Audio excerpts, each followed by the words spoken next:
Okay, welcome everybody to feeding the brackies. I'm gonna try and do some of these different, just feeding a certain genus videos. I think it's kind of interesting because we can just talk about those spiders in particular. I have, let's see, 8 that we're gonna try and feed.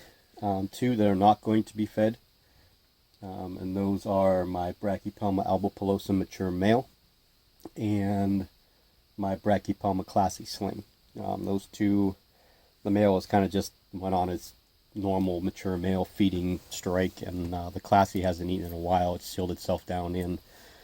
It hasn't really been a particularly great eater anyway, so we're going to start off with, this will be the second feeding for, this is Obi, Brachypelma smithy, now Brachypelma halmori.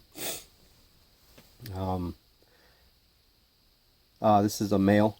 We're pretty sure, based on molt, I didn't see anything that indicated female, so we're going to give Obi a red runner, and this should be a good or feed for him for at least 3 weeks. Let's see if he's hungry. And he doesn't eat the plant. This is the third time that he's done this. The roaches kind of get into the plants, and he attacks the plants instead of the roaches, so we'll get that. We know he wants to eat, we'll just get the roach over there for him. There we go. This is one of my favorite spiders, particular, not just smithies in general, but this one here. This was the first one that I really wanted when I first started ordering. I got it from Cody Wilson back in November of 2015 as a 1/2 inch sling, and you can see right now it's only about 2 inches roughly. So it grew okay. It hasn't grown super slow, but it hasn't grown super fast, which I'm perfectly fine with. I also have another small Brachypelma sling, or smithy / halmori, that we're going to be feeding here in a second. But I just love the coloring. My favorite color is orange, so anything that has orange on it, I automatically want. So yeah, there's Obi, and we're going to move on to the next. Okay, next up is one of my Brachypelma albopilosums. This is not the smallest of the four, but the second smallest of the four. This one's named Rosado, which is Spanish for curly, if I remember correctly. You could see the burrow that it's living in right now. We're going to go ahead and see if we can get a strike. Oh, and the roach went right down into the tunnel. I didn't hear anything. Let me get my flashlight and see if I can look down inside there. Oh, yep, he got it. Yeah, it pulled it back underneath. You could see the stone here. This is like a egg-like stone. It's open here and then open underneath it. And it dug underneath here, and it lives back in this area here. Of course, we won't be able to see it through this plastic, but rest assured it did eat. Sorry that we didn't get to see it, and we'll move on to the next. Okay, next up is another Brachypelma albopilosum. This is the second largest one we have. This is my son Eric's spider. This is Lincoln, unconfirmed. As of now, you can see it spends most of its time underneath there, but at night, and until I touch this enclosure or anything around it, it'll be up top. I'm going to go ahead and try and see if it'll come out for this red runner. And just so everybody knows, before we get hammered with questions, that once I film the spider, I always fill the water dishes up before I put them back on the shelf. That'll be another topic for the hot topics. The roach has gone to the hole, not completely in it. Let's see if Lincoln can feel it. I just started to feel better with my allergies, and this morning I woke up and they're all back again. Upper chest, my nose all stuffed up. Can't catch a break.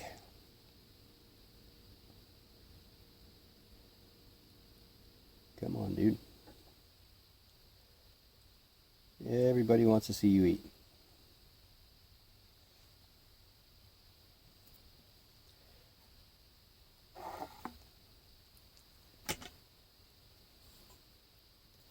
The roach is still right at the very entrance of the burrow. Hasn't actually completely gone down. And I don't see legs yet.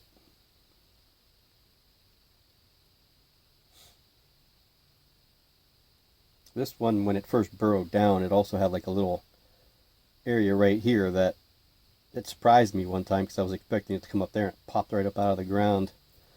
It's amazing sometimes the things that they do that catch you off guard. But all that stuff that you see and do as keepers, experience, that's what makes you a better keeper in the end. You're more aware of the surroundings. You get used to what each particular spider itself, their behaviors, and what they're more prone to do. And that comes along with just anything else. It's all experience. I don't think we're going to get Risotto to eat. Or sorry, this is Lincoln. Lincoln to eat. We'll just leave the roach in there, and if it does grab it, come out, we'll put it as an update. Okay, this is Alistair. This is the only Brachypelma vagans I have left. I sent my other juvenile male to my daughter's biology teacher. It's going to be a class pet, and then he's going to keep it for himself. I'm also sending him a small Geniculata sling also. He's kind of gotten fascinated with tarantulas themselves, and this is the one that started because I sent this one in for like a kind of show and tell kind of deal with my daughter, and he fell in love with them, and now he wants to collect them too. So it's kind of interesting, but we're going to go ahead, and this one's a super good eater. We're going to give him a nice big roach.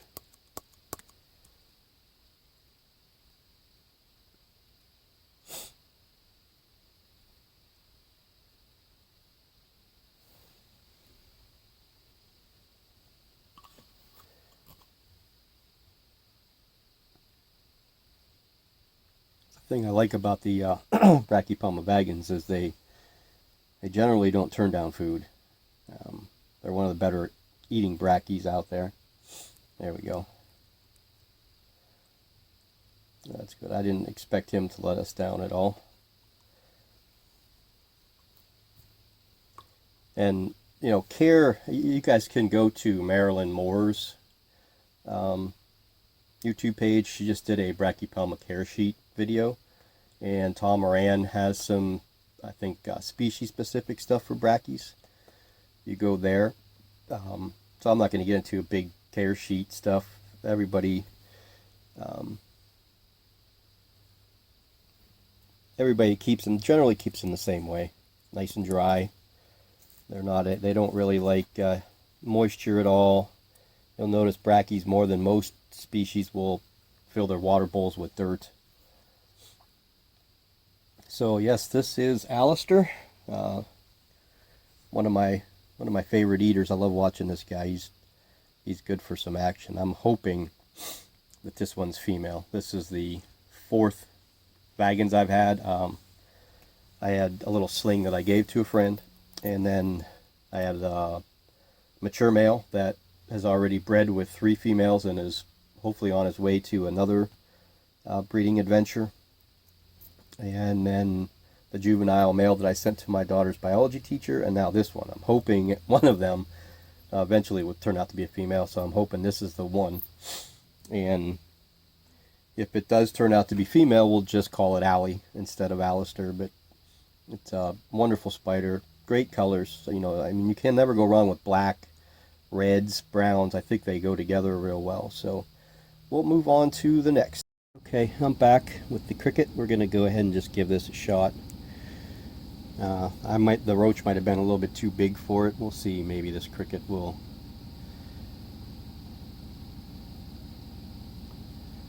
be a little bit more feasible for a first meal after molt.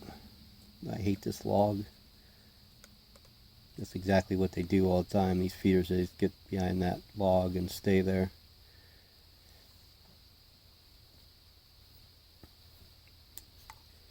Based on the behavior I see, yeah, see, it's not ready.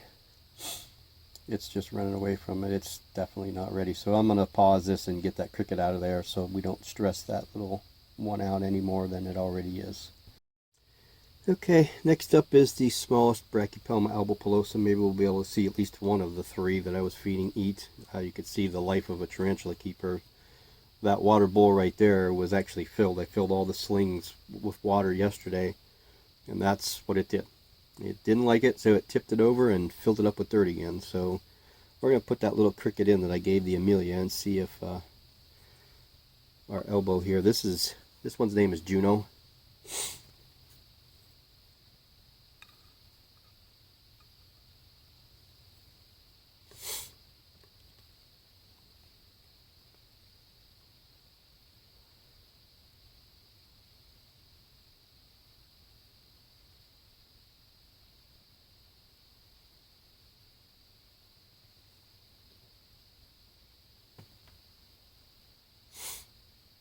I think we might get some action.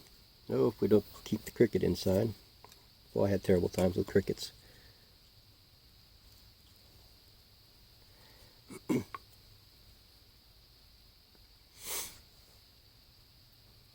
should just take the back legs off because I could use those for the little Euatha species reds, but they all three of them had cricket legs not too long ago, so I really don't have anything to do with the cricket legs themselves.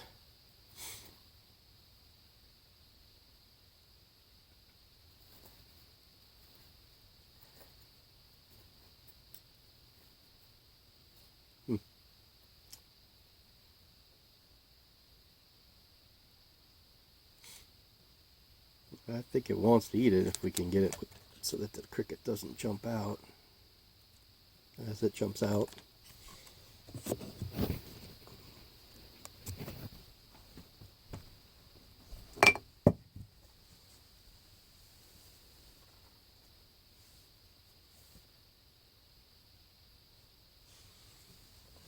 I'll have to pause everyone here and get another one. Okay, we got another one. Put it in there. Maybe we'll try and get Juno up out of there.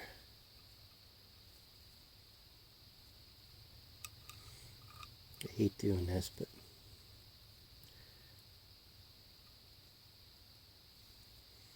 look, you got a nice little cricket right in front of you.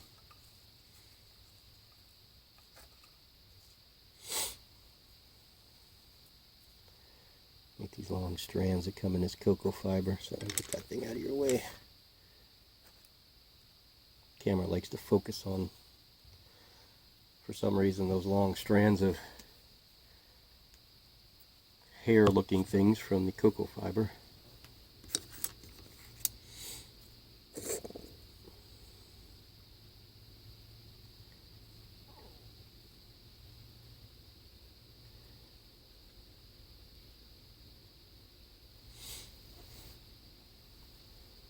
We've got cricket playing dead.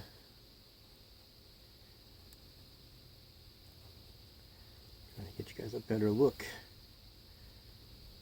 I think because of the black background underneath here, the elbow being in the corner there, dark like it is, kind of shadows it. I'm going to go 0 for 3 with the albopilosums, I think, today.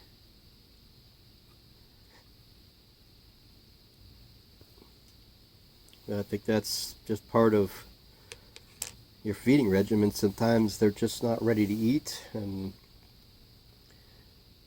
we're going to videotape them, and if they don't eat, they don't eat. That's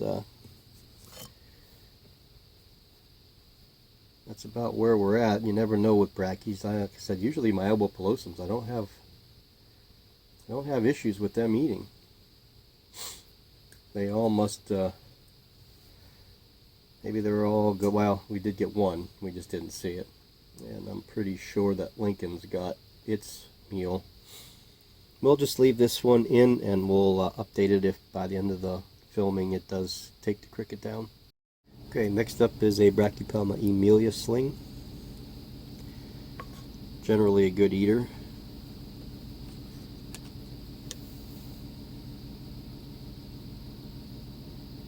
Probably could be okay if it missed this meal. My two Amelias have kind of been on the same molting pattern.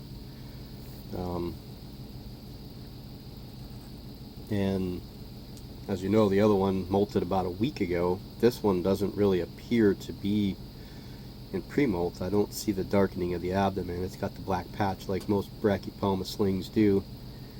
But it doesn't appear to be in any type of pre-molt, so we'll leave that cricket there for a little bit, see what happens, and then we'll have one more little Brachypelma smithy to go. This tarantula's name is Sable. Again, I was asked, this is a question on the boards, you know, why do you name them, or where do you get the names from? I name them more for just personalization, because they, instead of being a possession, I look at them more as a pet. So that's one of the reasons I name them. Looks like we're a little bit interested there, and it helps me keep them distinguished. I'm not saying that not naming them is wrong, because it's not. A lot of people don't name them. Some name a couple of them and don't name others. That's just my personal preference, and where I get the names from, a lot of times I'll just look up, being from, I'm part Italian, part Polish, so I like to generally try to, like, you know, if like the Rufilata, I looked up green in Polish, and what I found was Xylone, and that's what I named the male Rufilata that I have. My ghost ornamental, the Poecilotheria vittata, is named Pajak, which is P-A-J-A-K, which is Polish for ghost, if I remember correctly. So that's generally where I get some of my names. Some, again, are character names from, you know, maybe television shows, or song names. Like I named my versicolor Devon from the song, if I remember, I'm pretty sure, Inside the Fire from Disturbed. So I get some of my names that way, and some of them they just pop into my head, and that's what I used. Of course, the new ones I've only named one or two. We named the Theraphosa species Panama Santana. I like the name, and I conversed with a friend of mine to figure out which one it would suit the best, and we both felt that Theraphosa species Panama with the name Santana was pretty cool, and that could be a male or female name, I believe, without any issues. Well, it doesn't look like, even though we had a little bit of interest there, it doesn't look like it's, Sable keeps turning around when it gets past it, but I haven't really seen it. Yeah, we're not really quite sure. So we're going to leave that in for a little while and move on to the last, the Brachypelma smithy. Okay, here's the last of the Brachypelma feedings for today, or attempted feedings, I should say. Where I think our batting average is a little lower than 500. This is Brachypelma smithi / Hamori. Hamori. H-A-M-O-R-I-I, if I remember right. This one's name is Milagro, which is Spanish for miracle. When this one came in, we thought for sure it was dead. It didn't move. I thought for sure it came in as a DOA. So I put it on some damp substrate and put it in a warmer spot. I went to work, and when I came home it was crawling around. So I think it may have just kind of, like, I don't know, these spiders kind of hibernate, or they go into a, you know, comatose kind of thing with being too cold. There was a heat pack in there and it was warm in there. It just, I don't know what happened, to be honest with you. All I know is that it was, you know, I was going to call it Lazarus because it rose from the dead, quote unquote, but A friend of mine said milagro, which is again Spanish for miracle. I thought that was pretty cool, so that's what we named it. I'm going to go ahead and give a little red runner nymph here. See if it wants to eat.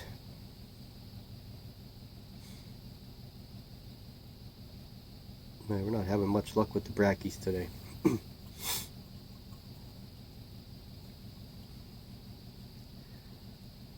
When I get, I have fed the rufilata and the subfusca of my Poecilotherias. So next month I'll probably do a Poecilotheria feeding video of just the pokies that I have. Hopefully we'll be able to get them all on camera eating. I think my Metallica has been in pre-molt for a while now. I can't believe that it hasn't molted. Refuses food. It's got a big abdomen, shiny. It just doesn't want to molt for some odd reason. So I'd like to get that one molted and recovered before I do it, so that you guys can get a view of that one. And I want to move I got a new enclosure, those Sterilite containers, the 1 gallons. This one's got a snap top lid instead of the unscrewing one, so I wanted to give it a shot. I'm going to do a little video on how I set it up. I haven't decided if I'm going to put my Poecilotheria Miranda in there. Oh, we did get it to eat. That's good. I don't know if I'm going to put my Poecilotheria Miranda in there, or if I'm going to put my suspected male Salmopaeus pulcher in there. If I like it with one or the other, I'll probably get another one and then put the other one in there. And then I'm waiting for my versicolor to molt before I move her or him. He'd probably still be okay in the Rubbermaid, but I do want to get it out of that one and clean it up. Kind of hard to see through anything there. It's going to be impossible to film it at all. So I want to get it cleaned up and then let it redo its home. But yeah, these are the brackies. Like I said, I have 1, 2, 3, 4, 5, 6, 7, 8 that we tried to feed, 2 that I didn't even bother. And so I have 10 total brackies. Hopefully later on, once the breeding project I did with my Brachypelma vagans male, what I have coming in return for that is a handful of Brachypelma smithy slings when his females drop some eggs and they get into the second instar stage, and some Formictopus cancerides, which is a species I don't have. Some slings of those, a few Monocentropus balforis, and hopefully a couple of the offspring of my male Brachypelma vagans. I sent him the male vagans, I sent him a female Apolopus species Columbia large to breed, and I sent him my Chilobrachys fimbriitis suspected female. So it's a species I didn't see her much, and Vlad is getting into breeding a lot more, so it's actually first Asian, so there's a lot of males on that side of Pennsylvania that I know, a handful of people that have males, so hopefully that one turns out to be female like I suspected, and he can breed those. So I'd like to get some more smithies. Oh, I forgot my Bomi too. I do have a Bomi. I forgot about him. He's in pre-molt. Been in pre-molt for about a month. I expect him to molt within the next week or two. So he's another one. So I have 11.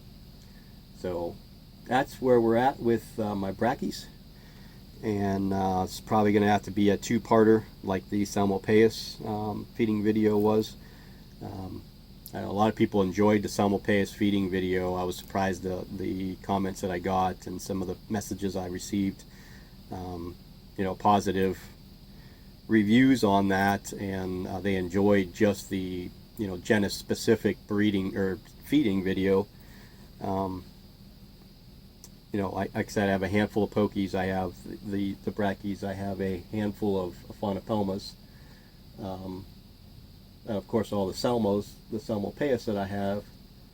Other than that, there's only a couple here or there of different species. The 3 Dolichocelli diamantinensis, and then the 3 Nandus I have. So maybe I'll try to keep doing the videos like this with the specific genus. Again, if you guys like that, comment below, and I'll try to keep doing that. The Nandus are probably all ready to eat. The Caraponensis probably needs another week. So when that one's ready, I'll do the three-parter with those. My female is going to get a housing upgrade because we're going to move my Grammostola species north, down a size in enclosure. It's not much smaller, but it is smaller because she's not going to get any bigger than she is, and the enclosure that I got for her will be plenty big, and the bigger enclosure will go for the Nandu Colorado Velocis because I have a feeling that she's going to be pretty large. I also have to rehouse a lot of slings into the 16-ounce deli cups, and my Lasiodora paraibana and Nandu Caraponensis, they all need rehousing, so we're going to get all that done here in the next week to 2 weeks. I am moving shifts at work from second to first, which I'm very happy about. I'll be able to get to see my kids do their sports activities at night. It's a big positive for me. And then I'll do videoing in the evening instead of in the morning and afternoon. I'll be able to video at night. It's just that when I do it here during the day, I'm pretty much by myself, so I don't have to worry about anybody interrupting me or people going to the bathroom or, making all the noise that kids make. So, yep, there we go. That's Milagro, and thanks for listening to me ramble, and have a good day, and we'll see you soon.